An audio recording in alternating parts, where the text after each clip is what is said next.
দুপুর 2টো বাজে। এই সময় সকালে ভাত ঘুম দিয়ে একটু বিশ্রাম নেওয়ার তাগিদে থাকে। তে ক্লান্ত পায়ে বাসায় ঢুকলো। জাঙ্কুক দরজা খুলে চেঁচামেচি করলেও অন্য দিনের মতো তে প্রত্যুর করেনি। নির্জীবের মতো ঘরে ঢুকে বরখা খুলে বিছানায় বসেছে। টেকুক মাকে দেখে কোলে ঝাঁপিয়ে পড়লো। বাচ্চাটা মায়ের জন্য সবসময় অপেক্ষা করে থাকে, মা কখন ঘরে ঢুকবে আর মাকে নিয়ে একসাথে বসে ভাত খাবে। তে ছেলেকে কিছুক্ষণ আদর করলো। জাঙ্কুক ভ্রু কুঁচকে মা ছেলেকে দেখছে, মনে মনে ভাবছে তার দিকে আজকে তাকালো না, কি ঘটনা। টেকুক মাকে বলল, মা টকে আনছো? তে ছেলেকে কোলের মধ্যে নিয়ে আদর করতে করতে বলল, মনে ছিল না বাবা, কালকে আনবো, ঠিক আছে? টেকুক মাথা কাত করে সম্মতি জানালো। তে উঠে গোসল সেরে নামাজ পড়ার জন্য জায়নামাজ বিছালো। কোথা থেকে টেকুক টুপি পরে ছোট ছোট পায়ে জায়নামাজে দাঁড়ালো। মায়ের সামনে দাঁড়িয়ে ঘাড় ঘুরিয়ে ফোকলা দাঁতে হাসলো। তে ছেলেকে মন ভরে দেখলো। বাচ্চাটা নামাজ পড়তে আসলেই তার পাশে এসে দাঁড়াবে। অবুঝের মতো মা যা করবে তাই করবে। মা যখন সূরা পড়ার জন্য ঠোঁট নাড়ায়, তখন সে এমনিতে অবিরত ঠোঁট নাড়াতে থাকে। কি যে সুন্দর সে মুহূর্ত। এই মনে মনে খুব করে দোয়া করে তার সন্তান যেন আল্লাহর প্রিয় বান্দা রূপে এই পৃথিবীতে পদাচরণ করতে পারে, বাবার সঙ্গ পেয়ে যেন বিগড়ে না যায়। এমনিতে বেশিরভাগ সময় বাবার কাছেই থাকে বাচ্চাটা, তাই প্রায় তার সংশয় জাগে বাচ্চাটা বাপের মতো আল্লাহর বিমুখ না হয়। জাঙ্কুক যদিও আল্লাহকে অবিশ্বাস করে না, কিন্তু ইসলামের আদেশ হুকুম আহকাম তো মনেই করে না। এটাই তের বড় চিন্তা আর ভয় ফেলে দেয়। কত ভয়ঙ্কর, কত ভয়ঙ্কর কথা। ফরজ নামাজ দিনের পর দিন এই লোক মিস করে যাচ্ছে। তে আল্লাহর কাছে স্বামীর হেদায়েত কামনা করে। আর কিছু না ভেবে নামাজে দাঁড়িয়ে গেল সে। বাচ্চাটা ঘাড় ঘুরিয়ে মাকে বুকে হাত বাঁধতে দেখে নিজের বুকে হাত বাঁধলো। তারপর একটু আবারও ঘাড় ঘুরিয়ে মায়ের দিকে তাকায়, হাত ছেড়েছে কিনা দেখতে। তে রুকুতে গেলেন, তে কুকুর রুকুতে গেল। তে সিজদায় দিতে গেলে ছেলেকে নিয়ে সিজদা দিল। জাঙ্কুক এতক্ষণ মা ছেলের মুহূর্ত দেখছিল। তার কাছে খারাপ লাগে না, প্রায় এই মুহূর্ত সে দেখে। আরাম করে মা ছেলের নামাজ দেখে, কিন্তু নিজে নামাজ বেলায় গাফিলতি করে। সিগারেটের প্যাকেট থেকে বের করে বারান্দায় চলে গেল সে। নামাজের সামনে আর যাই হোক সিগারেট টানা অনুচিত, এইটুকু বোধ তার আছে। নামাজ শেষ করে মোনাজাতে অনেক কিছু চাইলো তে। বাচ্চাটাও ছোট ছোট হাত দিয়ে মায়ের সাথে মোনাজাত ধরেছে। তে মোনাজাত শেষ করে ছেলের গায়ে ফু দিল। তারপর ছেলেকে কোলে নিয়ে জায়নামাজ ভাঁজ করলো। টেকুক মায়ের গলা জড়িয়ে ধরে মায়ের ঘাড়ে মাথা ফেলে রাখলো। তে ছেলেকে নিয়ে রান্নাঘরে গেল। ভাত তরকারি দুটো প্লেটে বেড়ে নিল। ঘরে প্লেট দুটো নিয়ে এসে মেঝেতে পাটি বিছালো। টেকুকে খাইয়ে দিতে চাইলে বাচ্চাটা বলল, বাবা কই? বাবার হাতে খাবো। কে বলল, আজকে মায়ের হাতে খাও পাখি, কালকে বাবার হাতে খেও। টেকুক দুই পাশে মাথা নাড়িয়ে না করলো, অর্থাৎ সে বাবার হাতেই খাবে। তে তাই হতাশ হয়ে বলল, যাও বাবাকে ডেকে নিয়ে আসো তাহলে। টেকুক মায়ের কোল থেকে নেমে বাবা বাবা ডাকতে ডাকতে দৌড়ে বারান্দায় গেল। জাঙ্কুক সিগারেটের ধোঁয়া উড়াতে মগ্ন ছিল। ছেলেটাকে ঘর থেকে বেরিয়ে সিগারেট ফেলে দিল। বাচ্চাটা বাবার ঠ্যাং ধরে ঝুলে আসে আর বলছে, বাবা ভাত খাবে না? মা, আমি ভাত নিয়ে বসে আছি, চলো তাড়াতাড়ি। জাঙ্কুক ছেলেকে কোলে নিয়ে ঘরে ঢুকলো। তারপর পাটির দিকে অগ্রসর হতে গিয়ে খেয়াল আসলো সিগারেটের গন্ধ আসছে তার শরীর থেকে। তাই হাত মুখ ধুয়ে পাটিতে বসলো। আর চোখে তেয়ের দিকে বার কয়েক চাইলো, কিন্তু তে ভুলেও তাকাচ্ছে না, যেন তাকাবে না বলে আজকে পণ করেছে। জাঙ্কুকের ভ্রু আপনা আপনি কুঁচকে গেল। সকালে ঝাপটে ধরেছিল দেখে কথা বলছে না নাকি, নাকি অন্য কারণ? ধুর, এইসব নটাঙ্কি মেয়ে ছেলেরই মানায়, যত সব নাটক। নাক কুচকে রইল সে। টেকুক বাবার হাঁটুর উপরে বসে ভাত খাচ্ছে। জাঙ্কুক ভাত খাইয়ে দিচ্ছে আর নিজেও খাচ্ছে। এই খেয়ে দিয়ে উঠে বিছানায় শুয়ে পড়ল। আজকে তার শরীর বেশি ক্লান্ত। জাঙ্কুক ছেলের মুখ পরিষ্কার করে দিয়ে প্লেট ধুয়ে রাখলো। ছেলেকে নিয়ে বিছানায় এসে দেখলো তে আগে থেকে শুয়ে আছে। টেকুক মায়ের শুয়ে থাকা দেখে লাফ দিয়ে বাবার কোল থেকে নেমে মায়ের কাছে গেল। দেখলো মা চোখ বন্ধ করে আছে। টেকুক তার ছোট ছোট হাত দিয়ে মায়ের বুকের উপরে উঠলো। তে চোখ খুলে তার মানিককে বুকের ওপরে দেখে একটু হাসলো। তারপর ঝাপটে ধরে বলল, আব্বা একটু ঘুমান, মাকে চালাবেন না, মা ভীষণ ক্লান্ত। জাঙ্কুক এখনো কপাল কুঁচকে তের দিকে তাকিয়ে আছে। এর হয়েছে কি? সে নিজে আগ বাড়িয়ে জীবনেও জিজ্ঞেস করবে না কি হয়েছে। এটা তার স্বভাব বিরুদ্ধ। যা মন চাই হোক, তার কি। জাঙ্কুক অন্য পাশে শোয়ার জন্য বিছানায় যে উঠতে নিল, অমনিতেই বলল, পুরুষ মানুষ দেখেছি, কিন্তু কেমন আকাইম্মা বাদাইম্মা কাপুরুষ দেখিনি। এর মধ্যে আল্লাহর লাজ লজ্জা সিটে কোটাও দেয়নি। জাঙ্কুক রাগে কিরমির করতে লাগলো। সে কোনো কথা বলল না, বাচ্চার ঘুমের অপেক্ষা করতে লাগলো। টেকুক যে ঘুমালো অমনি তেকে টেনে বিছানায় বসালো। তের মাত্র চোখটা লেগে আসছিল, হঠাৎ আক্রমণে তবদা খেয়ে গেল। চোখের সামনে জাঙ্কুককে খিটখিট নজরে তাকিয়ে থাকতে দেখে বলল, সমস্যা কি? এরকম করে কেউ? আমাকে মানুষ মনে করেন না নাকি? ঘুমন্ত মানুষটাকে একরকম টেনে বসানোর কারণ কি? আল্লাহ কি আপনার আক্কেল বুদ্ধিও দেয়নি? জাঙ্কুক খিটখিট করতে করতে বলল, একটু আগে কি বলছিলি? আমি আকাম্মা বাদাইম্মা লজ্জাহীন পুরুষ? কি করেছি যে এসব কথা বললি? আমি কাজ করি না? আর পুরুষের কখনো লাজ শরম থাকতে নেই, ওইটা মেয়ে মানুষের ভূষণ। তাহলে এসব কথা আমাকে বললে কোন সাহসী? বেশ করেছি বলেছি, আরো বলবো। আপনাকে আমার কলিগরা যেখানে সেখানে বিড়ি টানতে দেখে। একবার বলেছি না আমার স্কুলের ত্রিসীমানায় আপনি পা রাখবেন না? দরকার হলে দূরে গিয়ে আপনি বিড়ি কিনুন, না হয় গু কিনুন, ওটা আমার দেখার বিষয় না, কিন্তু আমার মান সম্মান নষ্ট করার কোনো রাইটস আপনার নেই। জাঙ্কুক বলল, কাল থেকে তোর ওই কলিগের সামনে যে সিগারেট টেনে আসবো। কে কি করলো তাদের? তোর ওই কলিগের কি? তোর কলিগ কি আমায় খাওয়ায় না পড়ায়? ফাতরা মহিলা, তুই যেমন ফাতরা তোর কলিগও তেমন। নিজের টাকায় বিড়ি কিনে ওই কুটুই কিনে দেয় নাকি? তের মুখ লাল করে বলল, লজ্জা করে না আপনার? আবার বলছে নিজের টাকা দিয়ে বিড়ি কিনি, ওনার কি? মানুষের তো ন্যূনতম লাজ লজ্জা থাকে, আপনার সেটাও নেই। আবার বড় গলায় বলছেন এসব? আপনি নিজেই তো ফাতরা নাম্বার ওয়ান, যত সব। এইটুকু বলেই তে শুয়ে পড়ল। এইদিকে জাঙ্কুক দাঁত খিচে তের দিকে কটমট নজরে তাকিয়ে আসে। এই চাহনি বলে দিচ্ছে তার সামনে ভয়াবহ অশনি সংকেত। তের ঘুম ভাঙলো মাগরিবের একটু আগে, তাও আবার ফোনের শব্দে। স্ক্রিনে জল করছে আব্বা নামটা। তে চট করে উঠে ফোন কানে নিয়ে বলল, আসসালামু আলাইকুম আব্বা, কেমন আছেন? ওপাশ থেকে আরিন হেসে বললেন, আলহামদুলিল্লাহ, আল্লাহর রহমতে ভালো আছি রে মা। তোর গলা এমন শোনাচ্ছে কেন? এই তো আব্বা একটু ঘুমিয়েছিলাম, তাই এমন শোনাচ্ছে মনে হয়। ও, তাই বলো। ওই বেয়াদবটা কোথায় রে? জানি না আব্বা, কোথাও বেরিয়েছে বলল। আমাকে বলে আপনার ছেলে কখনো বের হয়? এই বেয়াদবটাকে নিয়ে আর পারি না। আমার পরিবারের বংশে এমন একটা নমুনাও নেই। এই নমুনা কোথা থেকে যে হলো আল্লাহই জানে। তে বলল, থাক আব্বা, এসব নিয়ে কথা বলে লাভ নেই। সে কোনোদিনই শুধরাবে না। এক আল্লাহ ছাড়া তাকে কেউ শুধরাতে পারবে না। আম্মা বাড়ির সবাই কেমন আছে? আলহামদুলিল্লাহ, সবাই ভালো আছে। শুধু তোমার শাশুড়ি ছেলের সুখে মাঝে মাঝে বেহুশিও পড়ে থাকে। আম্মার খেয়াল রাখবেন আব্বা, বুড়ো বয়সে বেশি চাপ দিলে উনি আরো অসুস্থ হয়ে পড়বে। নিজেরও যত্ন নিন। ইনশাল্লাহ নিব মা। আমার দাদু ভাই কই? ঘুমাচ্ছে বাবা। ও, একটু কথা বলতে ইচ্ছা করছিল নাতিটার সাথে। তোমার আম্মা খালি নাতির সাথে কথা বলতে চায়। কি আদর আদর চেহারা আমার দাদু ভাইয়ের, মাশাল্লাহ, নজর না লাগুক। টেলিফোন কানে নিয়ে ঘুমন্ত ছেলের আদুরি বদনে চুমু এঁকে দিল। বাচ্চাটার মায়ের আদরে ঘুম ভেঙে গেল। টেকুক মরামরি করে চোখ ডলে নিল। তে তা দেখে বলল, বাবা দাদুর সাথে কথা বলবে? টেকুক চোখ ডলে সম্মতি জানালো। তে ফোন ছেলের কানে দিয়ে বলল, দাদুকে সালাম দাও। আসসালামু আলাইকুম। ওপাশ থেকে আরেম বলে উঠলেন, ওয়ালাইকুম আসসালাম দাদু ভাই, কেমন আছেন আপনি? ভালো। কে বলল, তুমি জিজ্ঞেস করো দাদু কেমন আছেন। টেকুক বলল, দাদু কেমন আছেন? ভালো রে দাদু ভাই। দাদুর কাছে কবে আসবেন ভাই? তে শিখিয়ে দিল, বলো শীঘ্রই। বাচ্চাটা মাথা অনুকরণ করে বলল, শিখলি? ভাত খেয়েছেন ভাই? খেয়েছি। দাদুমণির সাথে কথা বলবেন? বলবো।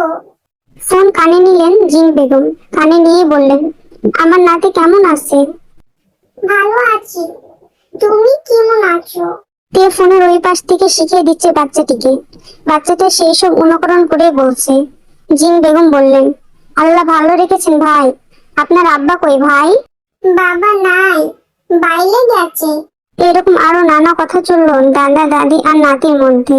বেশিরভাগই নিষাদ শিখিয়ে দিয়েছে। এভাবে সন্ধ্যাটা পার হলো তাদের। জাঙ্কুক বাসে ঢুকেই ছেলেকে নিয়ে কোথায় যেন বের হয়েছে। এ জিজ্ঞেস করলেও কোনো উত্তর পায়নি। জাঙ্কুক ছেলেকে কোলে নিয়ে একটা জামা কাপড়ের দোকানে ঢুকলো।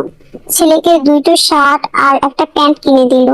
রাতে এখানে দাম কম, কিছুটা সস্তা থাকে, তাই কিনে নিল জাঙ্কুক। ছেলের জন্য একজোড়া জুতো কিনলো। টেকো খুশিতে হাততালি দিতে থাকলো। সবকিছু কিনে বাসায় গেল দুই বাপ বেটা। তে ছেলেকে নতুন জামা কাপড় দেখে বুঝলো জাঙ্কু কিনে দিয়েছে, তাই আর জিজ্ঞেস করলো না কিছু। কিন্তু কথা হলো টাকা কোথায় পেয়েছে। টেকো নতুন জামা পরে মাকে ঘুরে ঘুরে দেখাচ্ছে। একটু পর পর ছোট ছোট পা দৌড়ে বাবার কাছে যাচ্ছে একবার, আবার মায়ের কাছে আসছে একবার। তে ছেলেকে আদর দিয়ে রান্নাঘরে সবকিছু ধুয়ে মুছে রাখছে। সবকিছু গুছিয়ে রুমে এসে বিছানায় বসতেই দেখলো প্যান্টে কি জানি একটা। পকেট খুলে দেখলো একটা হিজাব, মেকআপ আর একজোড়া ইমিটেশনের চুড়ি। এইসবের নিচে একখানা চিঠিও আছে।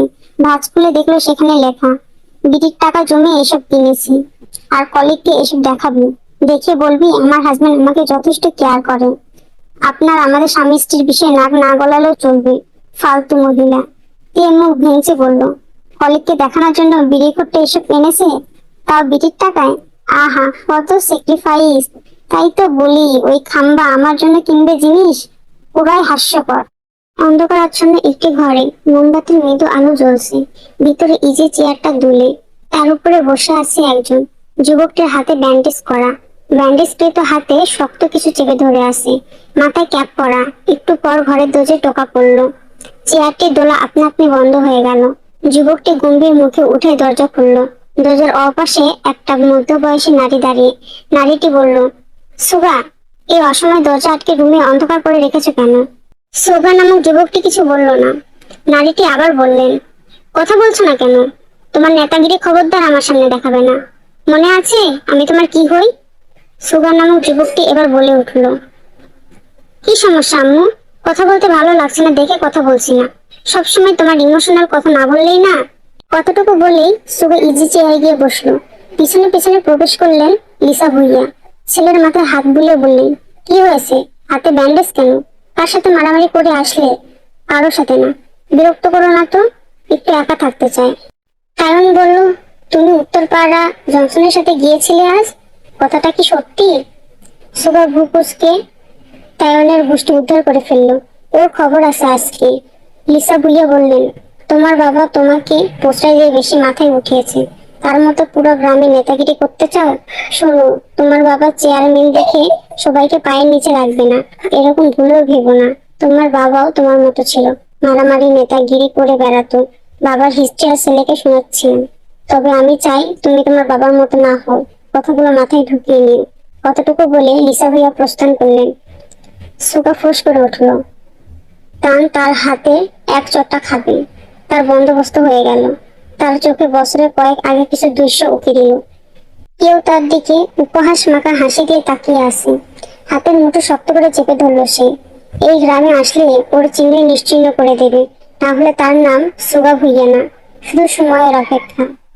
এই আজকে সাপ্তাহিক ছুটি। খুব সকালে ঘুম থেকে উঠে তার নিত্যদিনের স্বভাব।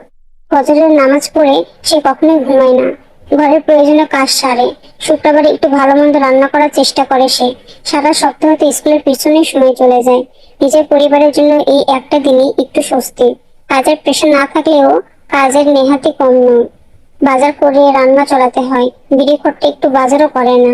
এতটা অলস সে তার জন্মেও দেখেনি।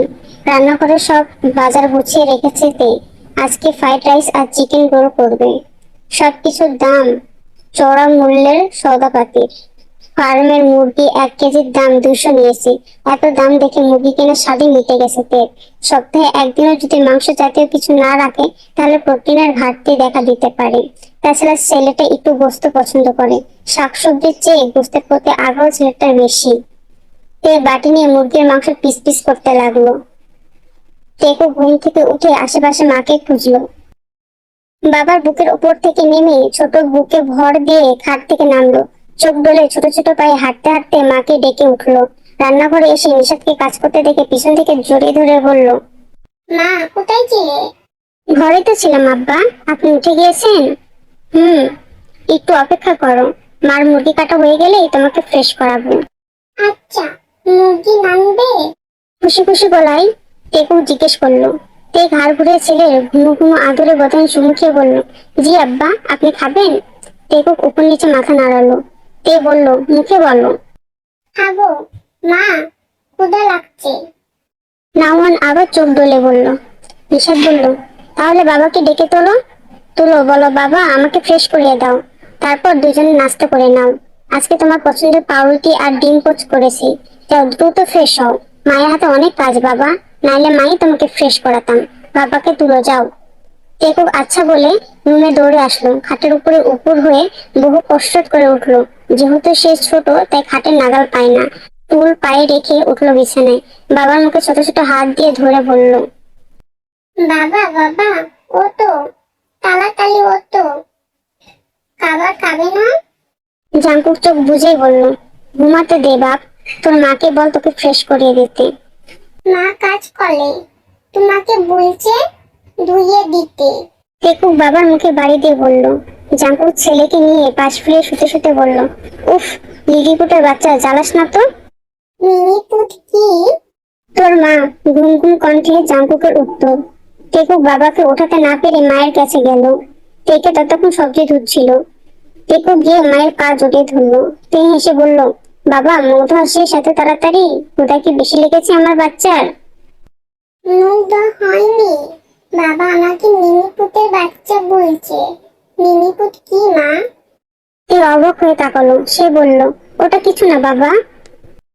কিন্তু বাবা যে বলল লিলিপুট তুমি। এর মুখ কঠিন হলো নিমিষে। বলল, বাবা মিথ্যে বলেছে, আসলে তোমার মুখ ধুইয়ে দিই। তে ছেলে মুখ ধুইয়ে দিয়ে খেতে দিয়ে বলল, তুমি খাও, মা একটু আসছি। টেকুক মাথা নাড়ালো। রান্নাঘর থেকে পাতিল নিয়ে রুমে গেল তে। রুমে গিয়ে জোরে জোরে ফেলতে লাগলো। জাঙ্কুক ভ্রু কুচকে বলল, তার আমার ঘুমের সাথে এত শত্রুতা রে? আপনি যদি আর 1 মিনিটের মধ্যে ঘুম থেকে না উঠেন তাহলে বাসায় আজকে সাইক্লোন বয়ে যাবে বলে দিলাম। এই বলে ঠাস করে পাতিলে বাড়ি দিল তে। জাঙ্কুক চোখ খুলে তের অগ্নিমূর্ত রূপ দেখে কিছুটা থমকালো। বলল, কি হয়েছে? কি হয়েছে তাই না? ছেলেকে লিলিপুটের বাচ্চা বলেছেন কোন সাহসে? কখন বললাম? জাঙ্কুক অবাক হয়ে জানতে চাইলো। তে বলল, ঢং করবেন না, আপনি না বললে ও লিলিপুট কথা জানলো কিভাবে? ওর সামনে আলতু ফালতু কথা বলবেন না, একদিন নিষেধ করেছি না? আপনি বুঝতে চান না কেন? এই বয়সী বাচ্চারা সামনে এইসব বললে ওরা এগুলো ব্রেনে দ্রুত ক্যাপচার করে নেয়, আর এসব সারাক্ষণ আড়াতে থাকেন। জাঙ্কুক শরীরের হাত পা মুচড়ে হামি দিল, যেন তের কথা সে শুনতেই পায়নি এমন ভাব করলো। তে আবারও চিল্লাচিল্লি করলো। জাঙ্কুক এবার ধমক দিয়ে বলল, বক বক করে মাথা খাবি না বলে দিলাম। খারাপ কোনো শব্দ ব্যবহার করিনি। এমন গিফট করার মানে কি? হুদাই আমার ঘুম ভাঙানোর নাটক যত সব। আপনার কাছে এটা নর্মাল লাগছে? টেকুক আপনার নেওটা, আপনি যা করেন বেশিরভাগ ও ওইটাই করার চেষ্টা করবে। ও যদি এখন আমাকে লিলিপুট বলে ডাকে তখন? এর আগে কণ্ঠে বলল। জাঙ্কুক আবার হামি দিয়ে একটা সিগারেট জ্বলালো। ধোঁয়া উড়িয়ে বলল, ডাকলে ডাকবে, সমস্যা তো কিছু দেখছি না। আফটার অল তোর মা তো লিলিপুটি, ডাকলে তা মন্দ লাগবে না। কত আদুরে ডাক লিলিপুট, আহা। জাঙ্কুক কিছুটা মস্করা করেই বলল। তে হাত ভাঁজ করে মুচকি হেসে বলল, আচ্ছা তাই, আসলে অনেক আদুরে ডাক। এইটুকু বলেই প্রস্থান করলো। জাঙ্কুক গৌরবের হাসি হাসলো। এই মহিলার সাথে সে জীবনেও কথায় জিততে পারে না, আজকে জিততে পেরে ভালোই লাগছে, তবে ঘাবলাও লাগছে। এত সহজে সব মেনে নিল, ব্যাপারটা কেমন গন্ডগোল লাগলো। যাই হোক, এত ভেবে কাজ নেই, জিতেছে সে খুশি অনেক। জাঙ্কুক হাত মুখ ধুয়ে বের হয়ে দেখলো টেকু বিছানায় খেলছে। সে ছেলেকে আদর করে বলল, কি রে, কি করিস টেকু? খেলি। খেয়েছিস? খেয়েছি। তুমি কখন খাবে হাম্বা? টেকু গাড়ি চালাতে চালাতে বলল। জাঙ্কুকের কপাল কুঁচকে গেল। তাকে টেকু কি ডাকলো? সে নিশ্চিত হতে বলল। টেকু কি বললে আবারও বলো। তুমি কখন খাবে হাম্বা? জাঙ্কুকের চোখ কপালে উঠে গেল। বাচ্চাটা তাকে কি আদরের স্বরে বাবা ডাকতো। তার মুখে হাম্বা ডাক শুনে রীতিমতো চমকে গিয়েছে সে। এটা ওকে শেখালো কে? এর কথা মনে আসতে রাগে চোখ মুখ উল্টে যেতে চাইলো। সে রাগান্বিত হয়ে রান্নাঘরে গেল। তে রান্না করছে তখন। তের পিছনে গিয়ে জোরে বলে উঠলো, ওই ছেলেকে কি শিখিয়েছিস? তে রাতে রাতে জবাব দিল, কই কিছু তো শিখাইনি। তাহলে ও আমাকে হাম্বা ডাকলো কেন? তে তরকারি ঢেলে পিছনে ঘুরতে ঘুরতে বলল, আর বললেন না, বলেছে খাম্বা ডাকবি। ও বলে হাম্বা বেশি সুন্দর মা, তাই বলেছে ডাক যা ডাকার, হাম্বাটাও তোর বাপের সাথে যায়। জাঙ্কুক তের দিকে কটমট করে তাকিয়ে বলল, হাম্বা আমার সাথে যায় মানে? ওকে খাম্বা হাম্বা শিখিয়েছিস কেন? কি বিশ্রী ডাক। টেকুক আমাকে এই বিশ্রী নামে ডাকবে? তে মুসকি হেসে বলল, ডাকলে ডাকবে, সমস্যা তো কিছু দেখছি না। আফটার অল তার বাবা তো খাম্বাই, থুকু হাম্বাই, ডাকলে খুব একটা মন্দ লাগবে না। কত আদরে ডাক, হাম্বা, আহা। জাঙ্কুক বুঝলো তার কথা তাকে ফিরিয়ে দিচ্ছে তেই, এভাবে রিভেন্স নিবে বুঝতে পারেনি, তাই সে নিরাশ হয়ে বলল, আর জীবনে ওর সামনে লিলিপুট ডাকবো না, ডাকলে চুপি চুপি ডাকবো। এবার হয়েছে? কথাটা মাথায় ভালোভাবে সেট করে নিলেই ভালো হয়। বুঝেছি। জাঙ্কুক সেখান থেকে প্রস্থান করতে করতে বলল, সাংঘাতিক বদমেজাজি মহিলা। তেফিক করে হেসে দিল, হাম্বা বেচারা ভালোই জব্দ হয়েছে। জাঙ্কুকের বাবা আরিম এককালে শহরে চাকরি করতেন। চাকরির সন্ধানে শহরে যেতে হয়েছিল একসময়। আরিমের 4 সন্তান। বড় ছেলের নাম জাঙ্কুক, পেশায় ভবঘুরে। মেজো ছেলে যে হোক বাংলাদেশের কৃষি বিশ্ববিদ্যালয় থেকে পড়াশোনা শেষ করে এখন পেশায় কৃষি উদ্যোক্তা। সেজের ছেলে হচ্ছে তিহান, রাজশাহী বিশ্ববিদ্যালয়ে স্নাতক 3য় বর্ষের শিক্ষার্থী, এবং ছোট মেয়ে জিমিন মফস্বলের একটি ডিগ্রি কলেজে স্নাতক 1ম বর্ষে অধ্যয়নরত। স্ত্রী সন্তান নিয়ে ভালোই দিন কাটছে তার। তবে বড় সন্তানকে নিয়ে তার চিন্তার শেষ নেই। বড় বউটা আল্লাহর রহমতে কত ভালো, কিন্তু ছেলেটা গোয়াল টাইপের। তার স্ত্রী জিন বেগম বড় ছেলের চিন্তায় প্রায় সময় অসুস্থ হয়ে যান। আরিম ভীষণ পেরেশানিতে ভুগে ছেলের জন্য। আরিমের পরিবারের রক্ষণাবেক্ষণশীল পরিবার। ইসলামী বিধি বিধান মেনে চলার সর্বোচ্চ চেষ্টা করেন তারা। বড় বউ তেকে এনেছিল রক্ষণশীল পরিবার থেকে। তাছাড়া তের বাবার সাথে তার ছোটবেলা থেকে বন্ধুত্বপূর্ণ সম্পর্ক ছিল। তাই আর দেরি করেনি বিয়ের ব্যাপারে। নিজের গোয়ার ছেলেটির জন্য বিনা বাক্যে এই সুকন্যা ধৈর্যশীল মেয়েটিকে বউ করে নিয়ে আসেন তিনি। দুপুর 2টো। আরিম পরিবারের সবাই একসাথে খেতে বসেছে নিজেদের আঙিনায়। খেতে লাগানো সবজি, নিজস্ব চাষকৃত মাছ, গরুর খাঁটি দুধ, এসব দিয়েই সারছেন আজকে দুপুরের খানা পিনা। জিম বেগম স্বামী, ছেলে মেয়ে পাতে পুকুরের তাজা মাছ, কই ভাজা উঠিয়ে দিলেন। যে হোক তিহান আর জিমিন খুনসুটি করতে করতে খাবার খাচ্ছে। জিম বেগম স্বামীর পাতে সিমের বিচির তরকারি উঠিয়ে দিয়ে আসতে করলে বললেন, জাঙ্কুকের বাপ, জাঙ্কুককে ফোন দিছিলা? আরিম পাতে হাত রেখে বললেন, তোমার গুণধর পুত্র ফোন ধরলে তো টাকার দরকার হলে ঠিকই ফোন দিবি। সাংসারিক বিষয়ে তো এত উদাসীন ছেলেটা, বউটা কোনদিন না চলে যায়। নাতিটার মুখের দিকে তাকিয়েও তো কাজবাজ কিছু করতে পারি। বেয়াদবটা ছোটবেলা থেকে তেরা, যেন তেরামি তার রঞ্জে রঞ্জে মিশে আসে। যা বলবো তার উল্টোটাই করবে। জিম বেগম স্বামীকে খোঁচা দিয়ে বললেন, সবার সামনে বড় ছেলে নামে এসব কি বলছো? ওরা কি ভাববে? আরিম বললেন, ওরা আর কি ভাববে? ওরা তো জানে তাদের শ্রদ্ধেয় বড় ভাই কত কাজের। বেয়াদবকে বেয়াদব বলবো না তো কি আদব বলবো? আমার ছেলেটা মোটেও বেয়াদব না, একটু শুধু তেরামো করে এই যা। শোনো, ও ফোন ধরলে আমাকে একটু ধরিয়ে দিও। আমার কত ভালো মন্দ টাটকা টাটকা খাবার খায়, আর আমার মানিকটা শহরে ছাইপাশ খেয়ে না খেয়ে থাকছে। নাতিটার জন্য অনেক মন পড়ে। মাহবুব আলম ভাতের লঙ্কা দিয়ে বললেন, দেখি ধরলে দিবনি। তেমার সাথে মাঝে মধ্যেই কথা বলো। মেয়েটা তোমার ছেলের মতো একটা অকর্মার ঢেকিকে বিয়ে করে অনেক কষ্ট সহ্য করছে। হয়তোবা মুখ ফুটে বলে না, তবে এরকম অকর্মা পুরুষের কেই বা চায়? মেয়েটাকে আমরা সবাই মিলে ঠকালাম, এর জন্য আফসোস হয়। ভেবেছিলাম বদমাইশটা বিয়ের পর ঠিক হয়ে যাবে, কিন্তু কিছুই হলো না। নিজের মতন করে জীবনটা পার করছে। এমন হলো কেন বলতে পারো? বরটা সঠিক শিক্ষায় কেন পেল না, সেটাই ভেবে পাই না। তোমার বাপের কিছুটা ধার পেয়েছিল। যদিও আব্বা কর্মষ্ঠ ছিলেন, কিন্তু তেরামিও কম ছিল না তার মধ্যে। ছোটবেলায় তো দাদার কাছেই বেশি থাকতেন, তার জন্যই এমনটা হয়েছে। হতে পারি, তবে সামনের দিন নিয়ে ভয় হয় প্রচুর। এভাবে চলতে থাকলে সংসারটা আর কয়দিন টিকতে আল্লাহই জানে। গ্রামেও আসতে বলতে পারি না। অনেকের সাথেই দা কুড়মোর সম্পর্ক বাঁধিয়ে রেখেছে। তার দরকার কি ছিল ওইসব ঝামেলায় জড়ানো? অলক্ষণে কথা বলো না তো, ইনশাল্লাহ আল্লাহ ভালো কিছুই করবেন। এর মধ্যেই তিহান বলে উঠলো, আম্মা, আমিও তো তোমাদের কাছে থাকি না, কই আমার খোঁজটা এত খাটাখাটি করে নাও না? সব বড় ভাইয়ের জন্য, আমার জন্য কিছু না? জিমিন রসিকতা করে বলে উঠলো, সেজ ভাইয়া, মা কিন্তু আমাদের আদর করে না। আমরা কাছে থাকলে কি হবে, ঠিকই বড় ভাইয়ের জন্য চিন্তা করতে করতে অস্থির হয়ে যায়, যেন আমরা 3জন মায়ের কুড়িয়ে পাওয়া, আর ভাইয়া একাই মায়ের আপন সন্তান।